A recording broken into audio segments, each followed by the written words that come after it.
go'aan gole guddiga doorashada madaxweynaha Jamhuuriyadda Federaalka Soomaaliya Muqdisho 4 May 2022 golaha aqalka sare markuu arkay waajibaadka dastuuriga ah ee kaga aadan doorashada madaxweynaha Jamhuuriyadda Federaalka Soomaaliya si waafaqsan qodobka 17aad xarafkiisa da iyo qodobka 89aad ee dastuurka ku meel gaarka iyo qodobka 4aad ee cutubka 3aad ee xoroosaadka ku meel gaarka ee u gaarka doorashooyinka guddoonka labada aqal ee baarlamaanka iyo doorashada madaxweynaha Jamhuuriyadda Federaalka Soomaaliya markuu arkay soo jeedinta xubnaha golaha aqalka sare wuxuu guddoonsaday qodobada soo socda qodobka 1aad magacaabidda guddiga doorashada madaxweynaha Jamhuuriyadda Federaalka Soomaaliya waxa uu magacaabayaa mudanayaasha iyo marwooyinka hoos ku qoran guddiga doorashada madaxweynaha Jamhuuriyadda Federaalka Soomaaliya Senator Ali Maxamuud Gacal Koonfur Galbeed Senator Professor Cabdi Ismaaciil Samatar Somaliland Senator Cabdiqani Geelle Maxamed Puntland Senator Farxaan Cali Maxamuud Galmudug Senator Ibrahim Awgaab Cusmaan Jubbaland iyo Senator Zamzam Cabdullaahi Axmed Hirshabeelle waxa jooga oo fadhiya aqalka 39 xubnood 38 waa isku raaceen wax diiday male hal xubinna way ka aamustay sidaas uu guddigu sharci ku yahay aad iyo aad baad u mahadsantihiin waxa weeye guddigan waxay midoobi doonaan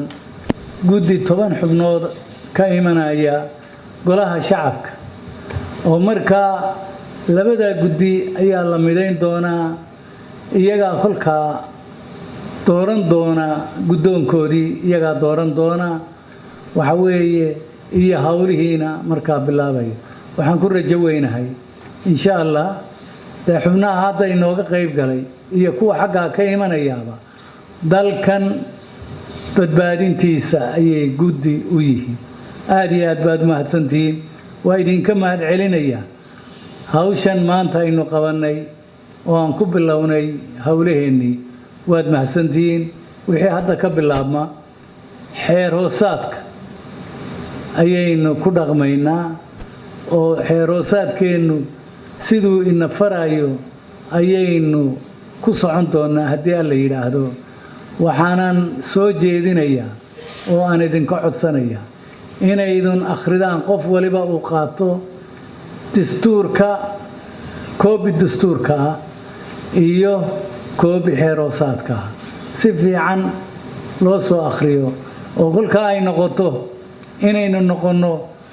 sideedaba waxaynu nahay hay'ad sharciga inaga sameeyna inaynu ku dhaqanno oo aynu ilaalinaana inaga waajib ina saaran weey aad iyo aad baad u mahadsantihiin waxaan filayaa wax su'aalaho haddii la qabo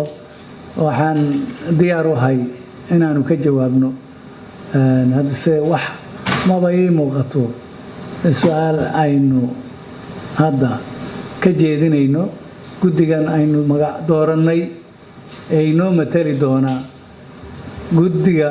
doorashada madaxweynaha Jamhuuriyadda Federaalka Soomaaliya aad iyo aad baad u mahadsantihiin